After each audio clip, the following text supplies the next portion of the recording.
পয়লা জানুয়ারির দিন সকালবেলা ওয়েদারটা খারাপ ছিল।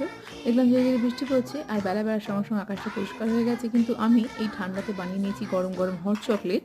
পয়লা জানুয়ারির দিন দুপুরবেলা রান্না করেছিলাম হালকা আলু দিয়ে, বড়ি দিয়েও কাতলা মাছ করেছিলাম, মাছের তেল হয়েছিল, আর হয়েছিল শুক্তো, আর প্রত্যেকের জন্য 200 গ্রাম করে একটা দইয়ের ভাঁড় এনেছিলাম। হালকা রান্না করেছি যাতে সারা বছর এরকম টুকটাক রান্না করে চালাতে পারি। আর দুপুরবেলাতে একটু কেকও বানিয়েছিলাম, কিন্তু আমাদের দোকানেরই একজন এমপ্লয়ি ওয়েঙ্কেলসের একটা কেক দিয়ে গেছিলো, তো বিকালবেলাতে গরম গরম চায়ের সঙ্গে কেকটা আমার মেয়ে কেটে ফেললো। আর জীবনে প্রথমবার কেক খাওয়ার মতো আমি আর আমার মেয়ে কিন্তু একদম হামলে পড়লাম কেকের ওপরে।